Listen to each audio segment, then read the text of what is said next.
E eu gostaria de meditar com os irmãos rapidamente sobre este texto, que são os 10 mandamentos, o decálogo, ou as 10 palavras escritas pelo dedo de Deus nas tábuas de pedra, entregues por Deus às mãos de Moisés, e este as entregou para o povo hebreu.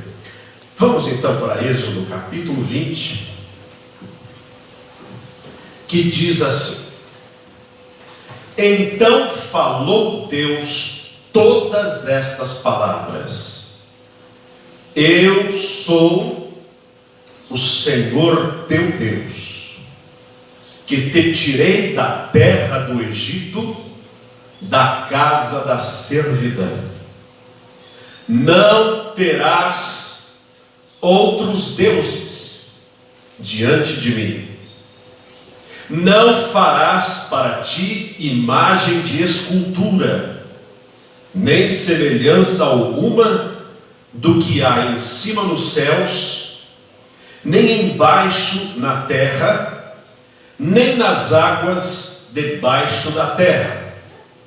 Não as adorarás, nem lhes darás culto, porque eu sou o Senhor teu Deus, Deus zeloso, que visito a iniquidade dos pais nos filhos até a 3ª e 4ª geração daqueles que me aborrecem, e faço misericórdia em 1000 gerações daqueles que me amam e guardam os meus mandamentos. Não tomarás o nome do Senhor teu Deus em vão, porque o Senhor não terá por inocente o que tomar o seu nome em vão. Lembra-te do dia de sábado para o santificar. 6 dias trabalharás e farás toda a tua obra, mas o 7º dia é o sábado do Senhor teu Deus. Não farás nenhum trabalho, nem tu, nem o teu filho, nem a tua filha, nem o teu servo, nem a tua serva, nem o teu animal, nem o forasteiro das tuas portas para dentro. Porque em 6 dias fez o Senhor os céus e a terra, o mar e tudo o que neles há, e ao 7º dia descansou. Por isso o Senhor abençoou o dia de sábado e o santificou. Honra teu pai e tua mãe, para que se prolonguem os teus dias na terra que o Senhor teu Deus te dá.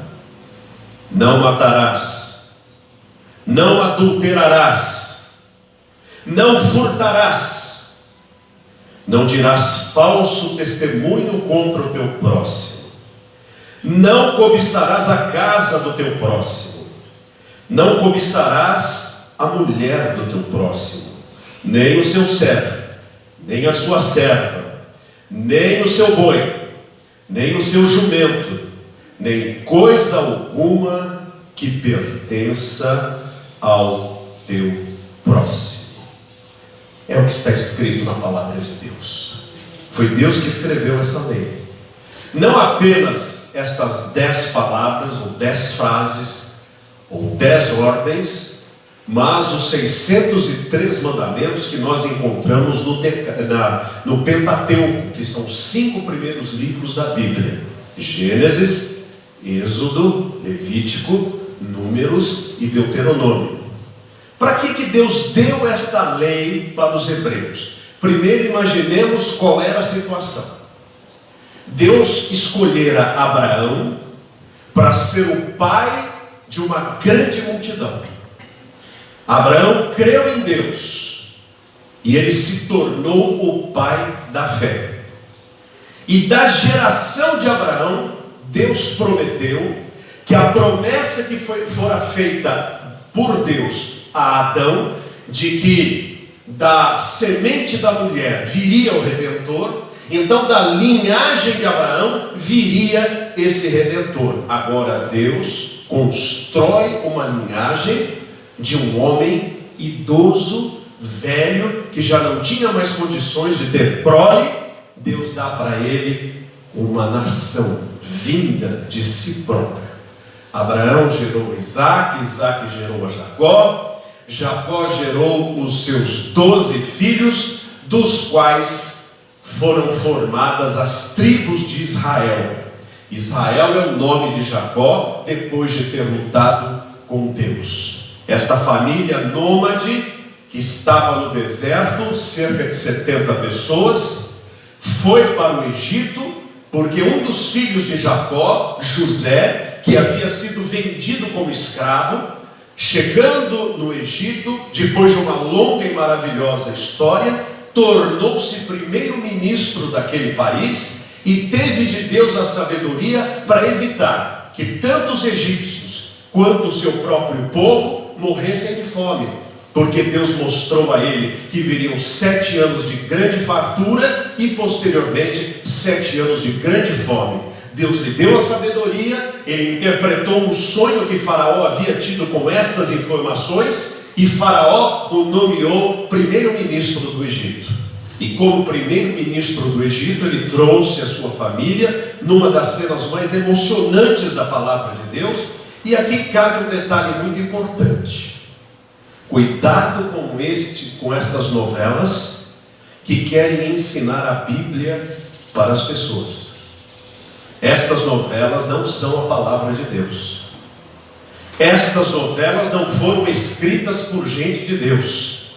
Estas novelas não estão fundamentadas nas páginas das Escrituras Sagradas. Porque geralmente um diretor de novelas vai encher linguiça para poder ganhar audiência e coloca aquilo que lhe dá na ideia.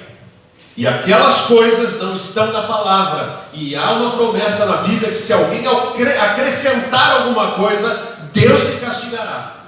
E se alguém tirar alguma coisa, Deus tirará dele também a parte da vida eterna. Então cuidado com aquilo que dizem ser a interpretação artística da palavra de Deus. É muito mais precioso ir diretamente à Bíblia. Hoje pela manhã, antes de vir para cá, eu recebi um presente. Tomei um copo de leite de vaca pura. Um copo puro de leite de vaca. Uma irmã daqui, ela está aqui, esta irmã? Ô irmã, ela trouxe 1 litrão de leite de vaca. E eu tomei o leite da fonte. Eu não fui lá na teta da vaca, né? Mas ela levou o leite. É o leite que veio da fonte. Quem bebe o leite direto da vaca não tem comparação com o leite de caixinha. Nós bem sabemos disso.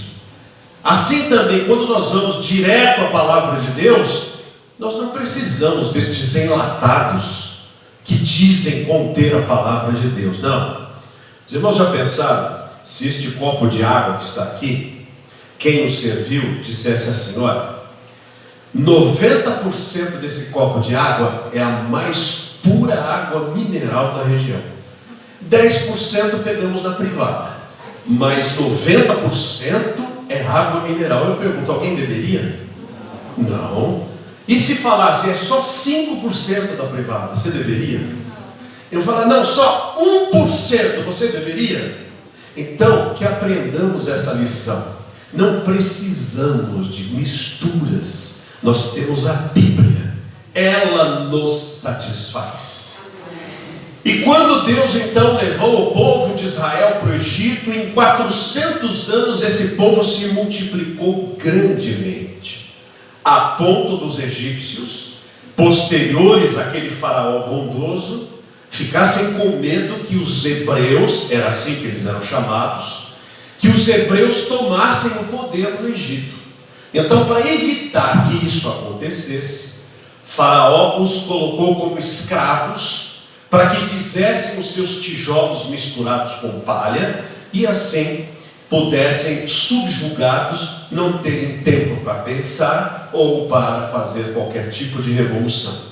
Foi aí que nasceu Moisés, um hebreu, um levita, e é bom que se diga que levita não é quem canta.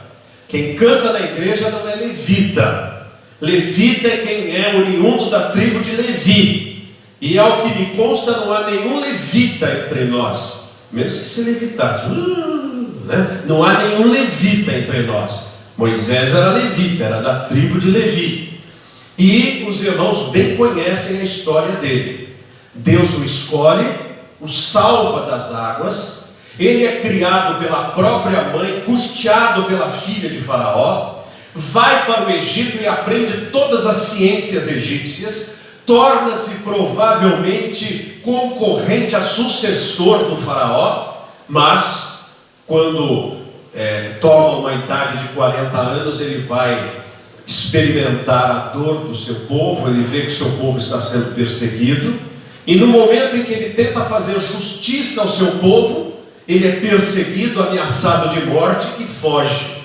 E ele fica dos 40 aos 80 anos numa aldeia, onde ele se casa e ele se torna parte de uma outra tribo nômade.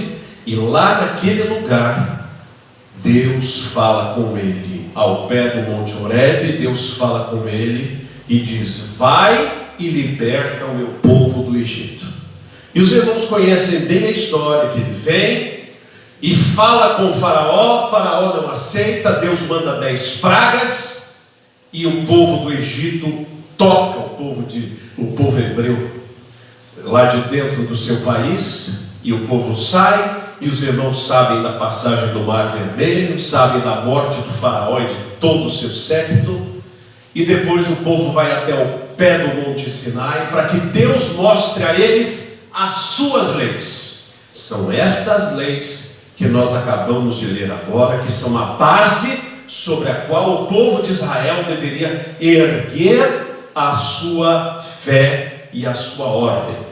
A grande pergunta que se faz é o seguinte: os 10 mandamentos valem para a igreja de Cristo? Valem para os cristãos? A resposta é sim, no sentido moral, e não no sentido formal. Por quê? Porque diz a própria palavra de Deus que este pacto é chamado de Velho Testamento. Foi realizado com o sangue dos cordeirinhos derramado sobre o povo, e foi uma aliança entre Deus e o povo de Israel. Neste sentido, quando vem Jesus e celebra a sua ceia, ele estabelece um novo testamento, quando diz assim: este é o cálice do novo testamento, do meu sangue derramado em favor de todos os homens. Agora é uma nova aliança, um novo testamento. Então, quando eu digo que é uma nova aliança, a antiga aliança se torna obsoleta, se torna velha. No entanto, o Deus da velha aliança é o mesmo Deus da nova aliança. Os seus valores são os mesmos valores antigos, os seus padrões são os mesmos padrões antigos. Então, no sentido moral, os 10 mandamentos são a nossa lei. Mas no sentido cerimonial, a lei dos 10 mandamentos já foi cumprida na pessoa de nosso Senhor Jesus Cristo. Vamos ver um por um, e faremos isto rapidamente. Os irmãos, com a graça de Deus, não vão ficar cansados. Primeiro, Deus se explica. Ele diz no verso 2: eu sou Yahweh, Jeová, Javé. Quando Moisés disse assim, quando o povo perguntar qual é o Deus que falou com você, o que eu vou dizer? Deus disse assim: diga, eu sou, me enviou até vocês. O nome santíssimo de Deus é um acrônimo. Nós não sabemos como era pronunciado. Jeová, Javé, Yehoá, Yehoá, não sabemos, porque só sobraram as consoantes. As vogais não foram registradas. Alguém no passado colocou as vogais do termo Senhor, Adonai, e colocaram nas consoantes, ficou Jeová ou Jeová. Por isso é que indicamos como Jeová a pronúncia mais popular do nome de Deus. Mas a verdade é que o nome de Deus é santíssimo. O nome de Deus é puríssimo. E nós não devemos usá-lo com banalidades. É o que vamos ver aqui no texto. Ele diz: eu sou o Senhor teu Deus, que te tirei da terra do Egito, da casa da servidão. Então não é qualquer Deus que está falando, não é qualquer crendice, não é qualquer filosofia. É o Deus que mostrou poder na vida dos hebreus. Sou eu que estou falando, a lei é minha, ouçam a minha lei. Primeiro, verso 3: não terás outros deuses diante de mim. Deus está falando com hebreus que saíram do Egito. Lá havia o Deus Ra, Osíris, o Deus Sol. Cada faraó era um deus. Deuses de animais, ratos e vacas, etc. Adorava-se a tudo e prestava-se cultos de todas as formas. Deus diz para esses hebreus: vocês não terão outros deuses. Eu não sou mais um Deus na vida de vocês. Eu sou o único Deus. E um cristão deve ter na sua cabeça o seguinte: só há um Deus, o nosso Criador. E este Deus se manifesta em 3 pessoas. Não são 3 deuses. E também não é uma pessoa que foi se adaptando com o tempo. Nós não somos modalistas, nós não somos unicistas, nós somos trinitarianos. O que significa? Que desde a eternidade, estas 3 pessoas já existiam. Como isso é possível? Eu não sei. Se eu soubesse, eu também seria Deus. Mas a Bíblia diz: no princípio criou Deus os céus e a terra, porém estava sem forma e vazia, as trevas cobriam a face do abismo, o Espírito de Deus pairava sobre as águas. Deus estava lá, diz, Deus criou e o Espírito de Deus estava lá, diz, o Espírito pairava. E quando Deus cria o homem, ele diz num plural de 3, que não dá para a gente ver em português, mas dá para ver em hebreu: façamos o homem à nossa imagem. Façamos quem? Eu e os anjos? Não, anjos não são criadores. Façamos quem? Eu e eu e eu. Esta é a expressão. Deus Trino estava presente desde o início. Por isso o nosso Senhor Jesus Cristo disse que quando fôssemos batizados em nome de Jesus, deveríamos fazê-lo em nome da Santíssima Trindade. Ele diz: batizando-os em nome de quem? Do Pai, do Filho. Ora, se o Espírito Santo fosse apenas o Espírito do Pai, o Espírito do Filho, não precisaria ser citado. Mas Jesus o cita em igualdade de condições: Pai, Filho e Espírito Santo. Então como é que o crente adora a Deus? Um só Deus, que é Pai bendito e todo-poderoso, em nome do seu Filho Jesus Cristo, que é Deus, pois está escrito: no princípio era o Verbo, e o Verbo estava com Deus, e o Verbo era Deus. João capítulo 1, verso 1. E no verso 14 daquele mesmo capítulo diz: e o Verbo se fez carne e habitou entre nós. Ou seja, ele era Deus, ele estava com Deus, ele se fez carne. Jesus é o próprio Deus. E o Espírito Santo, que estava desde o início. Então o crente ora ao Pai, em nome de Jesus, no poder do Espírito Santo. Ou seja, para o crente não há lugar para outro Deus.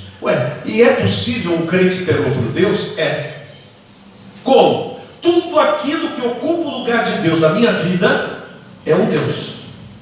Se o futebol ocupar na minha vida lugar acima de Deus, ele é Deus. Se a política ocupar um lugar acima de Deus, ele é Deus. Se o meu lazer, o meu dinheiro, o meu comércio, a minha própria família ocupar o lugar de Deus na minha vida, ele se torna um Deus. Deus é aquilo que me chama a atenção quando eu não tenho nada para fazer. Por exemplo, se eu não tiver nada para fazer, o que eu vou fazer? Eu vou chutar bola, eu vou passear, eu vou ver canais de política, vou assistir futebol, vou namorar ou vou buscar a presença do Senhor? Quer dizer, aquilo que o meu coração pede. A minha alma tem sede de Deus, sede do Deus vivo. Quando eu tomo uma decisão baseada no que os meus amigos querem, no que a minha família quer, no que a política quer, no que o esporte quer, no que o dinheiro quer, no que Deus quer da minha vida. Então, se eu colocar Deus como base, todas as outras coisas não ocuparão o lugar de Deus na minha vida. O crente tem que ter um só Deus. A vontade de Deus é boa, agradável e perfeita. Então, só um Deus, mais ninguém. Não há lugar para intermediários de Deus. Maria não é intermediária de Deus, nem de Jesus. Há uma frase que diz: peça para o filho que a mãe atende, ou peça para a mãe que o filho atende, melhor dizendo. Não, eu posso pedir diretamente ao Pai em nome do Filho, porque nós não temos outros intermediários diante do Pai, só Jesus Cristo. E não precisamos orar a nenhum santo, porque se eles tiveram vida santa, eles tiveram esta santidade vinda da graça de Deus e não do poder deles. Eles não podem se salvar. Nenhum homem é bom o suficiente para obter a sua própria salvação. Só Deus tem graça para isso. Por isso, um só Deus. Segundo mandamento, verso 4: não farás para ti imagem de escultura, nem semelhança alguma do que há em cima nos céus, nem embaixo na terra, nem nas águas debaixo da terra. Não as adorarás, nem lhes darás culto, porque eu sou o Senhor teu Deus, Deus zeloso, que visita a iniquidade dos pais nos filhos até a terceira e quarta geração daqueles que me aborrecem, e faço misericórdia até 1000 gerações daqueles que me amam e guardam os meus mandamentos. Deus está dizendo para aquele povo hebreu: vocês vieram de um lugar cheio de ídolos, cheio de objetos, cheio de santinhos, cheio de amuletos, cheio de coisas de culto. Agora vocês vão me servir. E sabe quais serão os seus objetos de culto? Nenhum. Porque o nosso Deus é espírito, e importa que os seus adoradores o adorem em espírito e verdade. Nós não precisamos de imagens. Eu tenho um amigo padre muito famoso, e algumas vezes eu almocei com ele. Hoje não mais, ele não me quer. Ele fez as músicas católicas mais famosas de todos os tempos. Abençoa, Senhor, as famílias, amém. Abençoa, Senhor, a minha também. Quem foi católico, eu tenho amigos católicos, conhece bem a procedência dessa canção. E eu disse para ele: padre, as suas canções são muito bonitas, mas o senhor precisa ter só Jesus. E ele não quis mais almoçar comigo. Por quê? Porque eles não conseguem largar seus objetos de culto. E começou tão simples, porque no passado os cristãos não tinham objeto. Aí, para um conhecer o outro, e não podiam dizer explicitamente, eles desenhavam na terra um peixe. Porque aí um olhava para o outro e dizia: esse daqui também é do caminho, é dos pescadores, é de Jesus, que disse: vinde a mim e vos farei pescadores de homens. Aí então, do peixe, eles passaram a colocar o sinal da cruz, e depois o bom pastor, e começaram a decorar algumas coisinhas simples, apenas para decoração, e daqui a pouco essa decoração aumentou, e sem a decoração não tem igreja. E então, quando foi no ano 323, com uma conversão maciça do Império Romano à força, aqueles pagãos entraram para o reino de Deus com as suas imagens de paganismo, e pintaram as suas imagens com temas cristãos. O que era Apolo virou São Pedro, o que era uma coisa virou outra, foram dando nomes cristãos para as imagens, e o paganismo entrou na casa do Senhor. Aí veio a revolução do protestantismo, abandonando toda esta idolatria. Mas quando chega no século XX, Lá pelo ano de 1940, 1950, os cristãos começaram a pegar tudo que deixaram para trás. Tinha castiçal no Velho Testamento, vamos trazer o castiçal para a igreja. Tinha bandeira de Israel, bota a bandeira de Israel também. Agora a arca perdida lá do Velho Testamento, vamos mandar fazer uma arca e vamos adorar a Deus em volta da arca. Vamos trazer aquele incenso que queimava lá no templo, vamos trazer para cá também.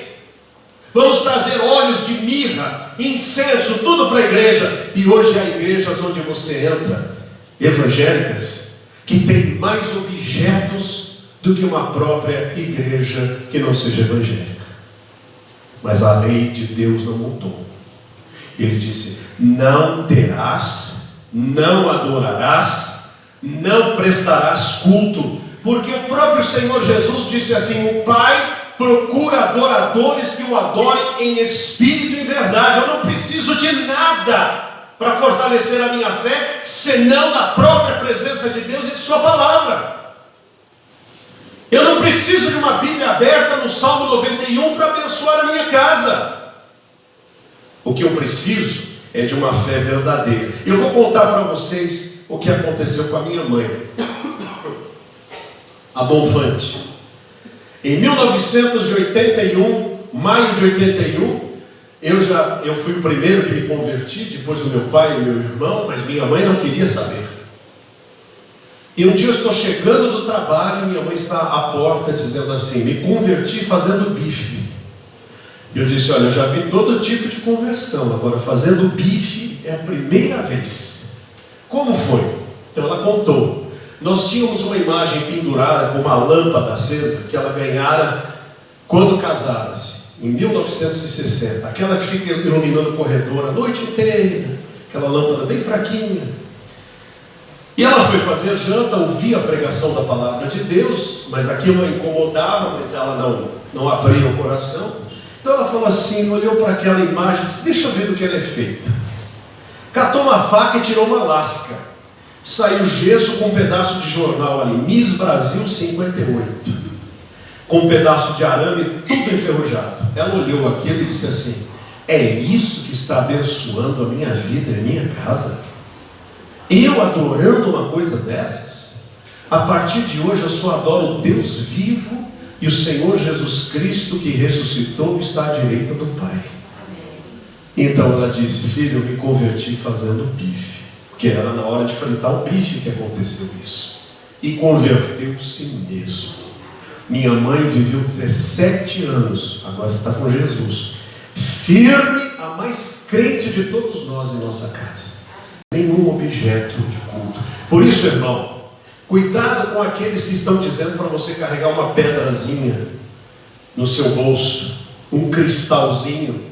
Cuidado com aquele que manda você carregar uma caixinha de promessa para que ela te abençoe. Cuidado com aquele que manda você colocar lá um pouquinho de cheiro de mirra e de algum outro óleo em você para ser abençoado. Você não precisa de nada disso. Nós não usamos objetos no nosso culto. Outro mandamento, verso de número 7: não tomarás o nome do Senhor teu Deus em vão, porque o Senhor não terá por inocente o que tomar o seu nome em vão. Isso é sério. Isso é muito sério. Há muito crente que nas suas conversas não para de dizer: ai meu Deus, ai meu Deus, ai meu Deus. Cuidado. Algum ainda fala assim: oh meu Jesus Cristinho, o sangue de Jesus tem poder, está amarrado em nome de Jesus. Cuidado. O nome de Jesus, o nome do Pai, o nome do Espírito Santo não são para serem usados como locuções adjetivas, como expressões de comunicação. Quando nós invocamos o nome do Senhor, é algo muito sério. Devemos fazê-lo com respeito, com consideração, com dignidade. Devemos ter pelo nome do Senhor toda a reverência, e não usar o nome do Senhor nas nossas interlocuções como brincadeira. Os filmes, as novelas, as propagandas os políticos usam o nome de Deus como se fosse coisa de somenos. Não devemos fazer isso. O crente deve respeitar o nome de Jesus, deve respeitar o nome de Deus. Quando ele usar o nome de Jesus, fazê-lo com autoridade, com reverência e com respeito. Não de brincadeira, não de qualquer jeito. É assim que devemos agir. Ter respeito pelo nome do nosso Deus. O outro tema que está aqui no verso de número 8. Lembra-te do dia de sábado para o santificar. 6 dias trabalharás e farás toda a tua obra, mas o 7º dia é o sábado do Senhor teu Deus.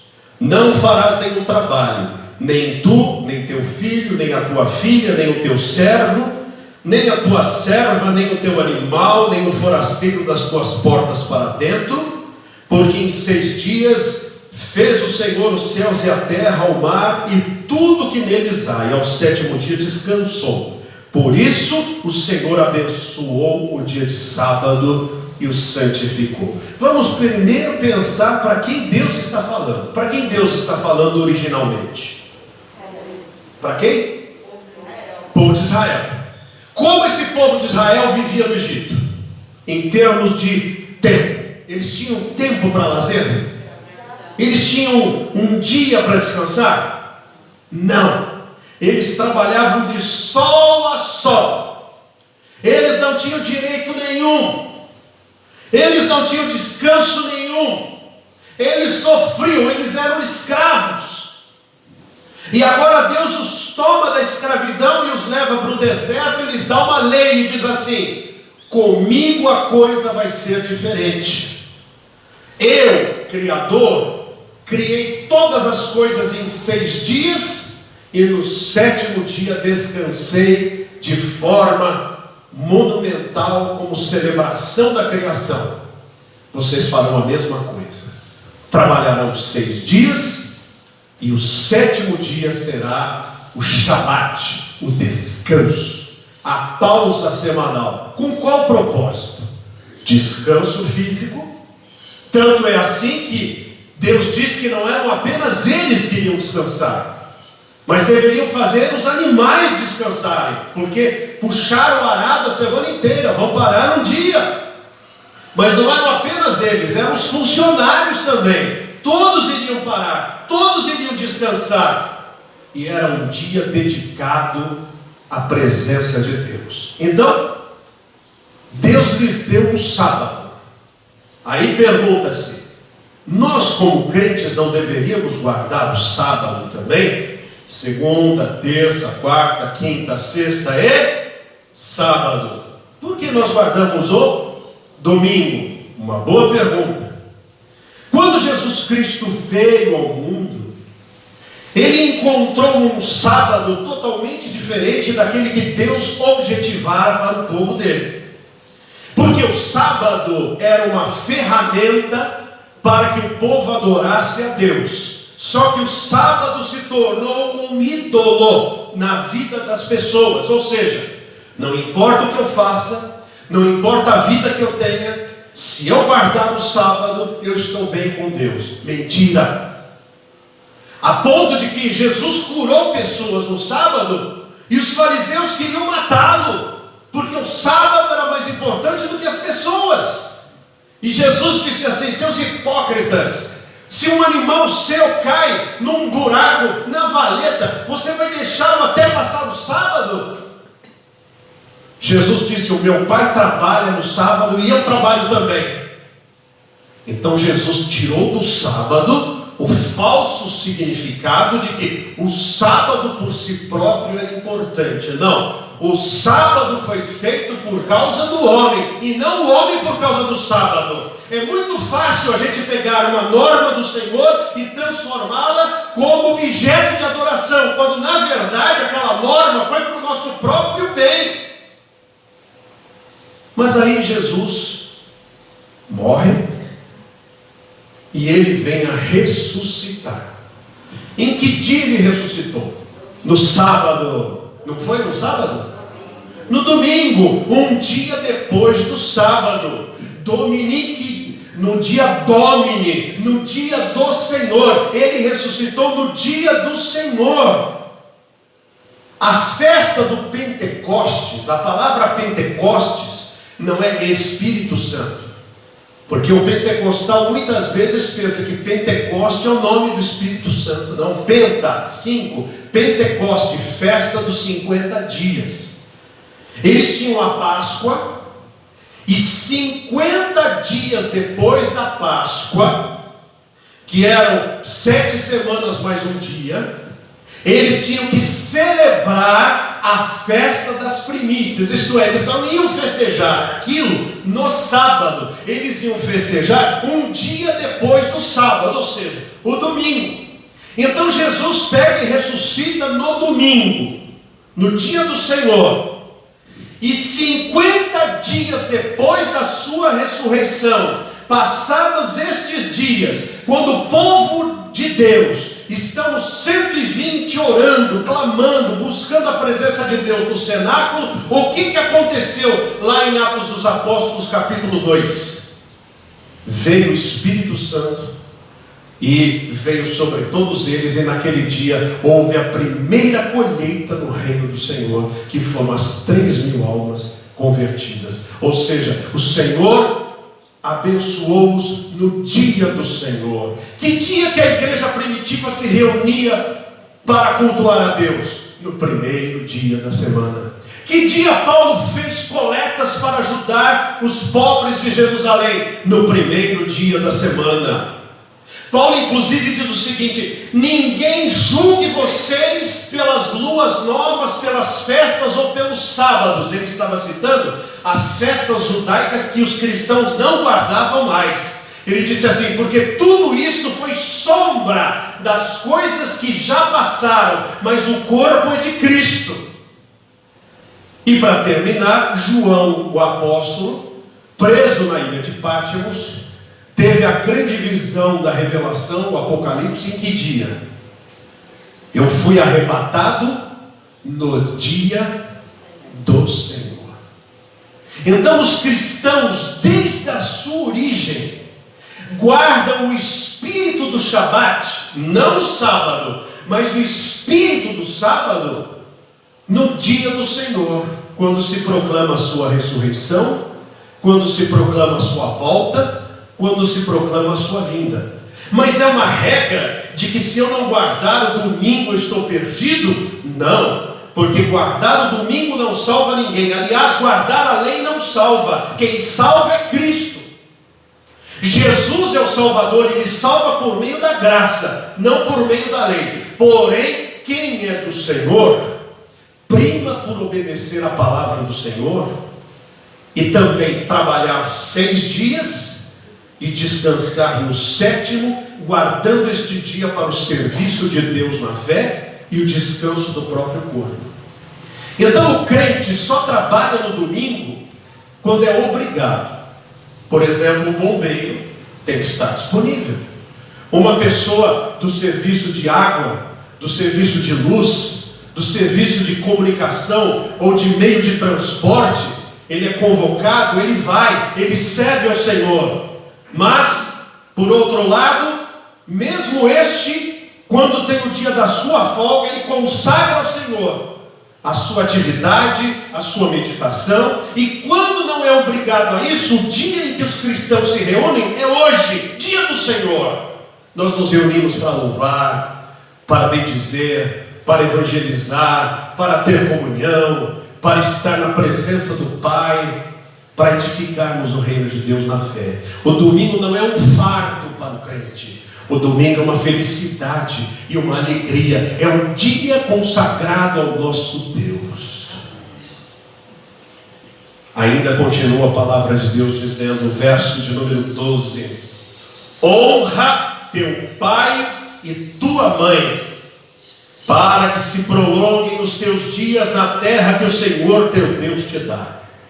Honrar pai e mãe, o que será que é isso? Obedecer, respeitar, não gritar, não xingar, não ser rebelde, não ignorar, traga uma tristeza muito grande no coração, porque eu era pastor de uma igreja que dava alguma assistência ao Recanto dos Avós, que é uma instituição que a convenção mantinha e acredito que ainda nominalmente mantém. E chegando lá, uma senhorinha me agarrou o braço e disse: "Ô meu filho, você conhece o pastor fulano de tal?" Eu disse: "Conheço, foi meu professor de família." "Então, ele é meu filho, ele me deixou aqui faz 1 ano e não voltou mais para me buscar, e eu tenho umas plantinhas em cima da pia, e eu tenho tanta preocupação, dá para você falar para ele vir me buscar, que eu quero ir para casa, faz 1 ano que eu estou aqui." Ela morreu. Um dia eu me encontrei numa das assembleias da convenção, e ele: "Ô Wagner, como vai?" Eu disse assim: "Eu vou bem. A sua mãe já foi para o céu, e o que o senhor fez não foi certo. O senhor me deu aulas a respeito de família e deixou a sua mãe a morrer sozinha num lugar que foi feito para idosos desamparados. Há muitos cristãos que veem os seus pais e mães, avós e avós apenas patrimônios que vão vir para a sua mão, tão somente esperam que eles partam logo para que os inventários sejam feitos. Não passam de restos humanos.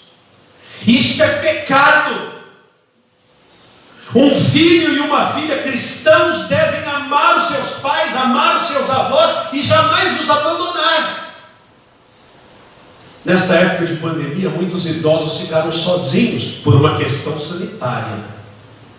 Mas isto não significa que tenham ficado abandonados, porque os bons filhos jamais abandonam os seus pais, mesmo que morem distantes. Estão sempre cuidando com carinho e com amor.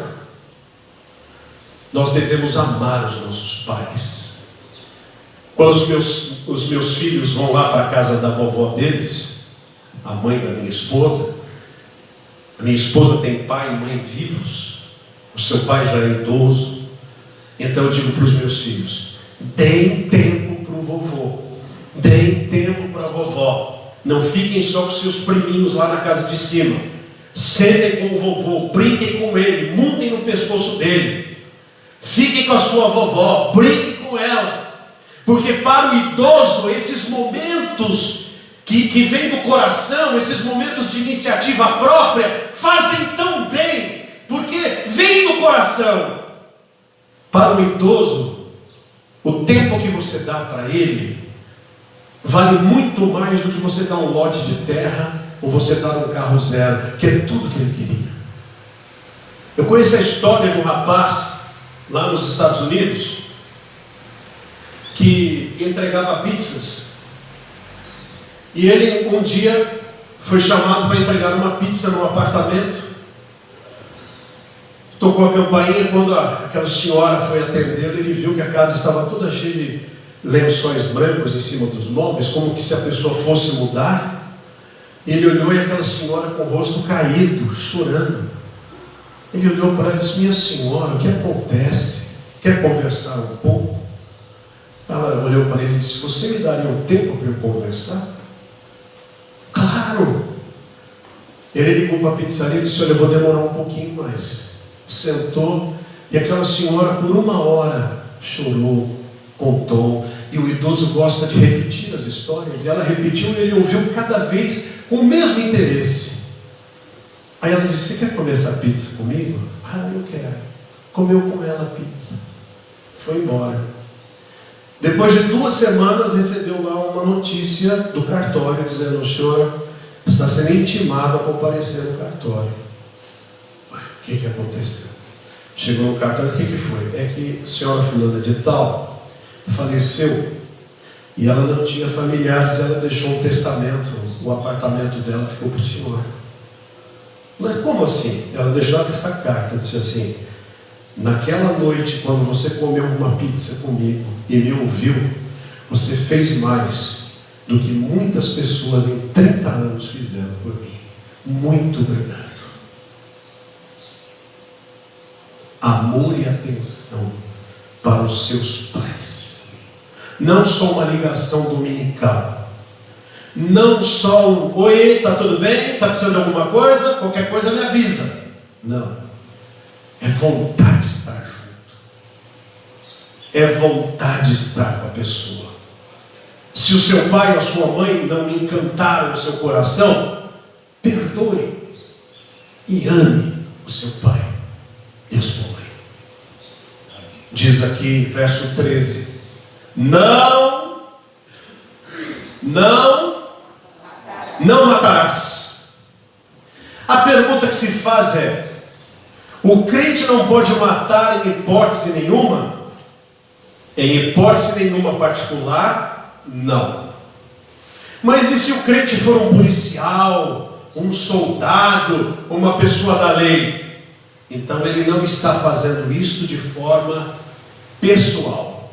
Ele está cumprindo um papel nacional e de defesa da própria sociedade. Foi assim que Deus agiu com Israel, quando mandou desapossar as nações que estavam no território que deveria ser conquistado. E foi assim que Deus usou guardas e os oficiais e os exércitos de Davi e de todos os outros bons reis, quando no exercício da vontade de Deus defendiam a própria sociedade.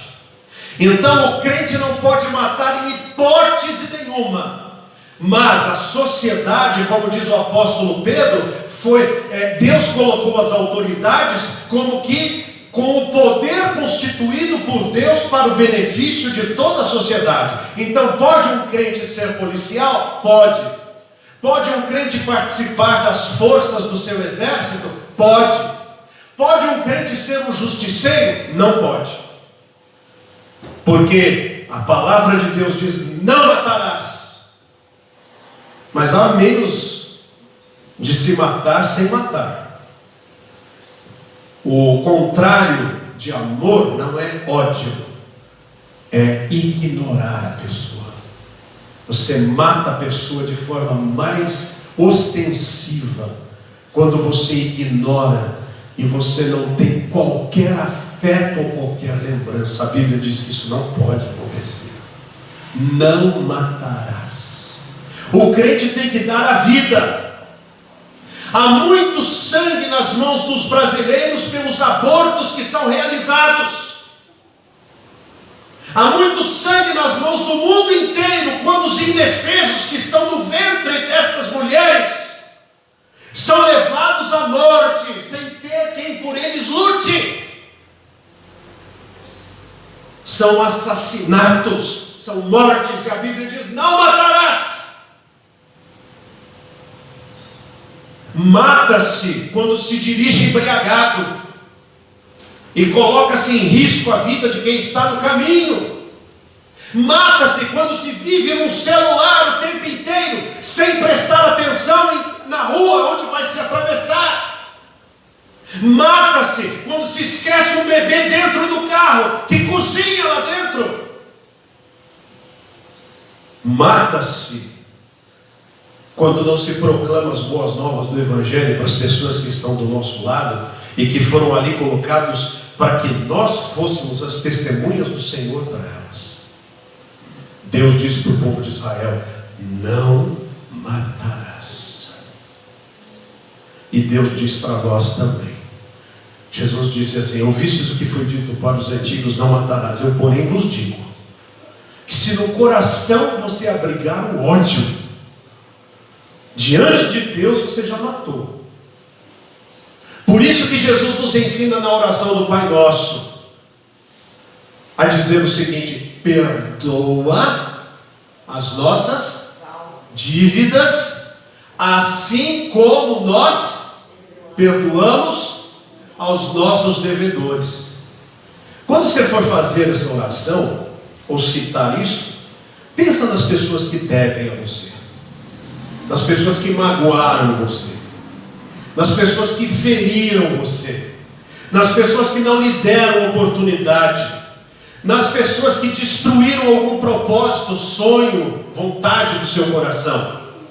E perdoe, para que você siga a sua oração dizendo: Senhor, meu coração não sente mais ódio, o meu coração não quer mais o mal de ninguém, eu não vou matar mais. O coração do crente é um coração que ama, e amar também é não matar. Diz o texto, verso 14: não adulterarás. Deus diz ao povo de Israel: vocês viverão moralmente santos. E eu digo aos irmãos, o meio cristão seguia à risca esse texto. Nós tínhamos famílias biblicamente constituídas. Era pai, mãe, filhos, nora, genros, sogra, sogro, primos, cunhados. Seguíamos. Mas, como diz aquele ditado, onde passa um boi, passa uma boiada, alguém resolveu se divorciar, por N razões, por N motivos. E aquilo que não era lícito, de acordo com a palavra de Deus, se tornou permissivo nesta ou naquela circunstância. E um caso virou 5, 5 virou 50, 50 virou 500, e hoje nós temos igrejas onde os casais são formados assim. Eu conheci gente assim: eu sou filho daquela mãe de segundo casamento com aquele pai de quarto casamento. Eu tenho um irmão daquela com aquela, e tenho uma irmã daquela com aquele outro lá. Todos na mesma igreja.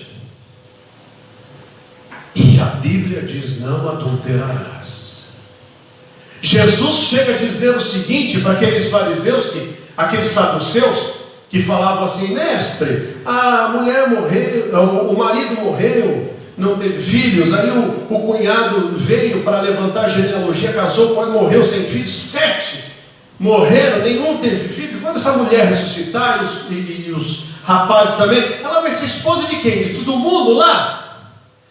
Jesus disse: vocês erram não conhecendo as Escrituras e nem o poder de Deus. E ali ele cita o que era o casamento. No princípio o Criador criou homem e mulher, e disse: os dois serão uma só carne. E complementou: o que Deus uniu não separe o homem. A estabilidade da família cristã era um valor. Hoje tem que ser buscado outra vez, porque deixou de ser. Os relacionamentos sexuais anteriores ao casamento são pecado. Mas hoje em dia, no meio cristão, outro dia eu vi uma moça dizer assim: eu tenho o meu namorado. Falei: o que é isso? Já vivo com ele, depois a gente vai casar na igreja, já falamos com o pastor, antes de eu fazer 5 meses de gravidez, a gente casa. Aonde está isso nas Escrituras Sagradas? Não está. Nós que vamos enfiando o pecado no seio da igreja, é apostasia. Deus quer dos seus jovens limpeza sexual, limpeza moral. Nós precisamos confiar que para cada rapaz, Deus pode dar uma boa moça segundo o seu coração. E para cada moça, Deus pode dar um bom rapaz segundo o seu coração. Eu não sei o que vai ser do futuro dos meus filhos, eles são pequenininhos. Eu não vou poder decidir a vida por eles, mas vou ensinar tudo que Deus me ensinou. Mas eu oro hoje pelo futuro esposo da minha filha Ruth, que tem 6 anos de idade. Eu oro pela esposa do Josué Elias, que tem 4 anos. E eu oro pelo marido da Maria Isabelle, que tem 1 ano e meio. Eu peço a Deus para que Ele dê a graça dos meus filhos encontrarem gente santa, gente consagrada, gente trabalhadora, gente pura, gente decente, com quem eles possam formar uma família e ter a sua prole. E assim nós devemos cuidar dos nossos jovens e não descansar enquanto eles não estiverem certinhos no caminho do Senhor. Jovem que me escuta, o mundo jaz no maligno, o que eles oferecem para ficar, e as descobertas que eles oferecem não estão na palavra de Deus. e você é crente, nós temos compromisso com Deus, não com este mundo. Nós temos compromisso com o Evangelho, não com o que ensinam no TikTok, no Facebook, em qualquer outro lugar que fuja aos princípios e aos padrões da palavra de Deus. A Bíblia diz que sede santos, porque eu também sou santo. Nós devemos ser moralmente santos. Não há lugar para outra pessoa no coração de um marido, não há lugar para outra pessoa no coração de uma esposa. É um só esposo e uma só esposa. Aí alguém pergunta: mas Davi teve muitas esposas, Salomão também. E aonde está escrito que Davi, Salomão e tantos outros fizeram certo? Aonde está escrito que Deus aprovou? Deus não aprovou. Deus não quis. Eles responderão pelo que fizeram.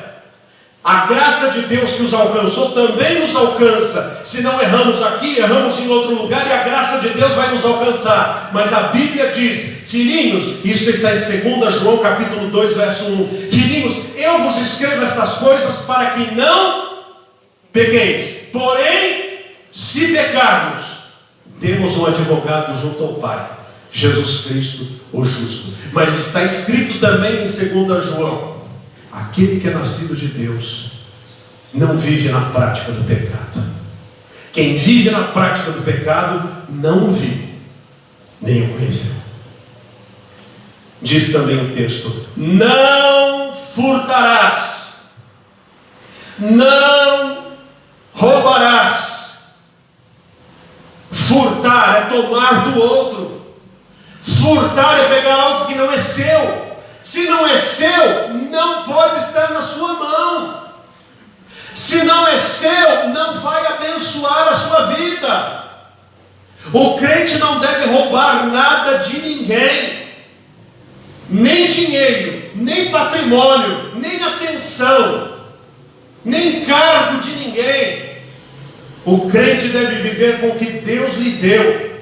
E algumas maneiras de se roubar são, por exemplo, comprar e não pagar. Isso também é roubar. O crente deve ter uma vida ilibada no mercado. Certa vez o pastor foi comprar um terno, no tempo em que os pastores usavam terno, e eu sou deste tempo e não abro mão disto. O pastor foi comprar um terno, disse: você tem crediário? Disse: qual a sua profissão? Eu sou pastor. Para o senhor eu não tenho. Mas por quê? Porque eu tenho aqui uma lista de mais de 20 pastores que compraram e não pagaram. Então qualquer pessoa pode ter crédito aqui, menos pastor. Quantos crentes compram e não pagam? Eu estava ouvindo que existe aqui na cidade um costume antigo, que lá em São Paulo não existe mais, que é da caderneta de fiado, né? Põe na conta, põe na conta, põe na conta. Lá não tem mais disso. É o seu CPF, se você não pagar, é você com o cobrador. O crente não deveria ter cobrança de nada. Se ele comprou alguma coisa a crédito, ele deveria honrar o seu pagamento. Se ele vai comprar alguma coisa e não tem o suficiente, junte. Minha esposa precisava comprar um carro e havia uma proposta de um carro para comprar. Não tinha o dinheiro para comprar. Então oramos ao Senhor, e o que foi que ela fez? Não comprou o carro, juntou o dinheiro, comprou à vista. Se ela estivesse com o crediário, ela teria pago 3,5 carros, quase 4 carros pelo mesmo carro. Usar sabedoria econômica. Na casa do justo não falta azeite, não falta trigo, não falta pão.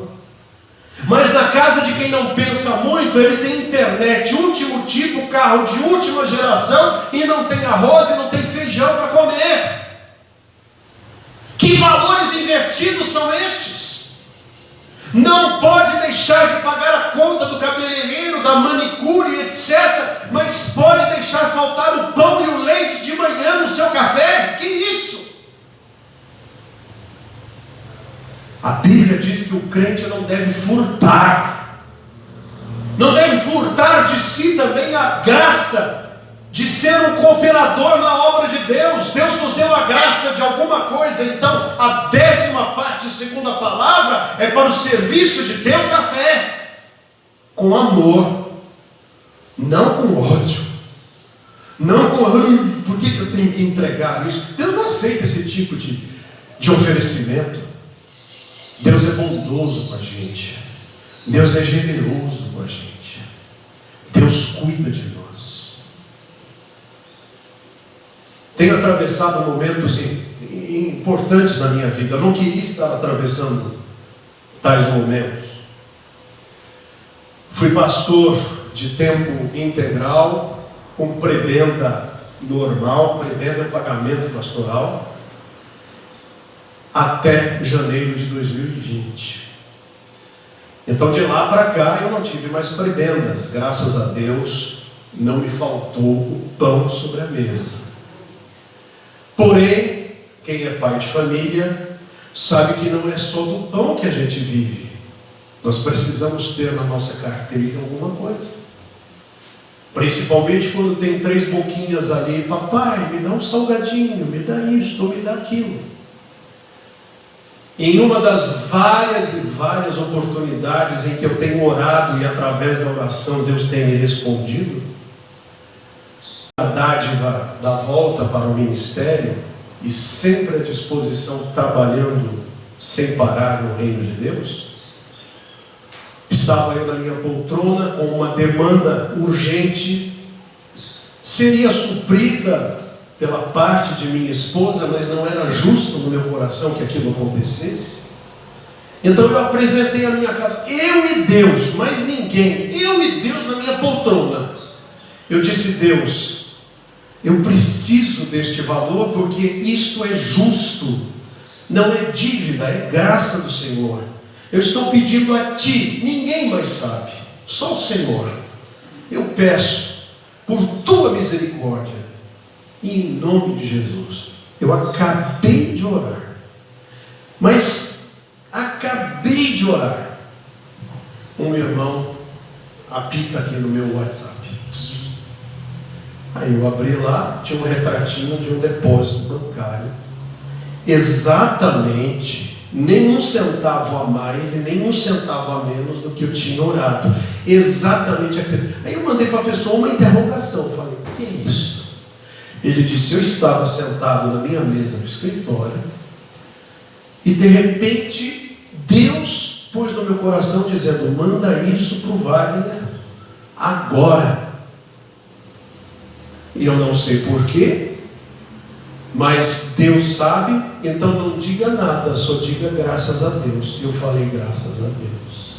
Deus atendeu, Deus respondeu, e Deus está atento à oração daquele que não furta, e daquele que quer colocar o reino em primeiro lugar e buscar a vontade dele acima de todas as coisas. Deus é presente, mesmo quando as condições não são favoráveis. Essa madrugada escutei a água caindo no telhado, 2 meses de seca. Quantas lágrimas o lavrador não deve ter derramado de felicidade por saber que a terra foi encharcada pela misericórdia do Senhor. Daqui a pouco, daqui uma semana, alguns pastos começam a estar verdinhos, com as folhinhas nascendo. Deus proveu, e Deus tem provisão para aqueles que confiam nele e que não ficam desviando a sua atenção para coisas que não lhe dizem respeito, para coisas que não são suas. Dê a Deus o que é de Deus, Ele certamente lhe abençoará.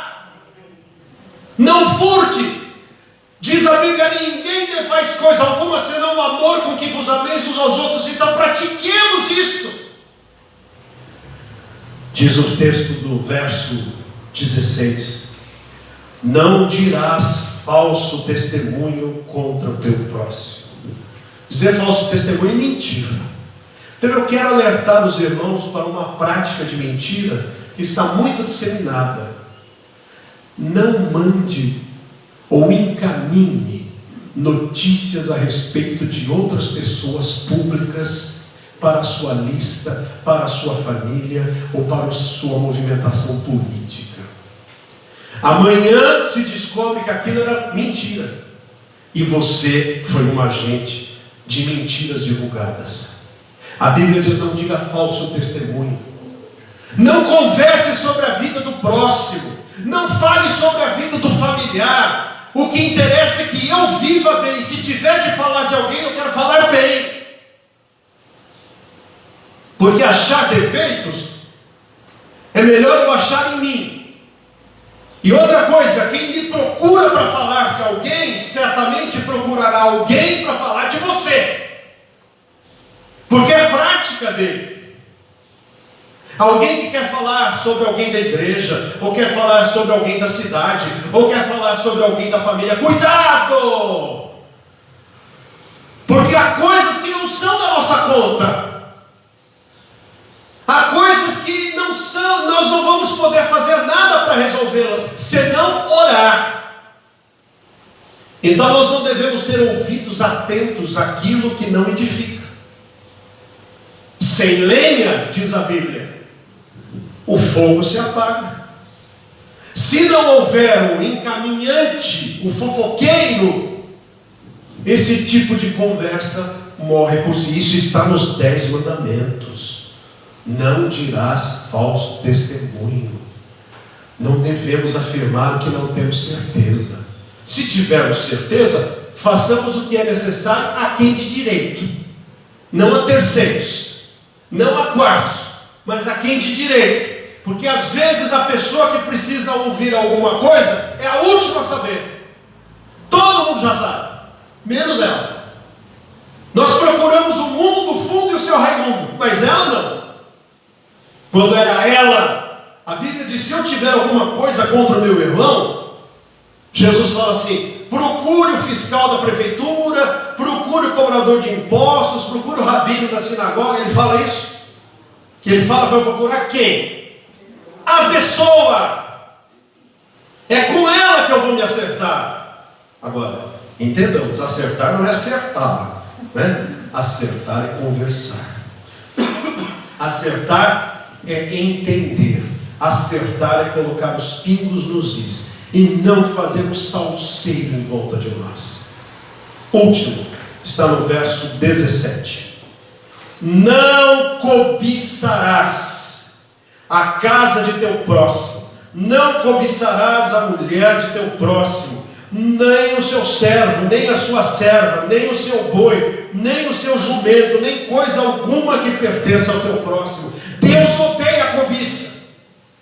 Eu querer o que é do outro, eu desejar o que é do próximo. A Bíblia diz que eu devo me contentar com o que eu tenho, e não desejar aquilo que não é meu, aquilo que não me pertence.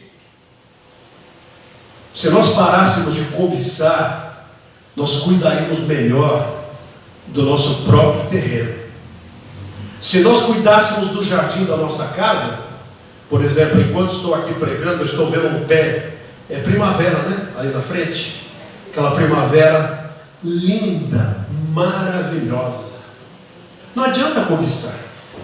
Se eu quiser uma daquela, eu tenho que plantar e cuidar. Porque se eu plantar e cuidar, eu terei uma daquela, talvez até mais bonita, se for o caso. Mas não importa, eu não estou disputando beleza.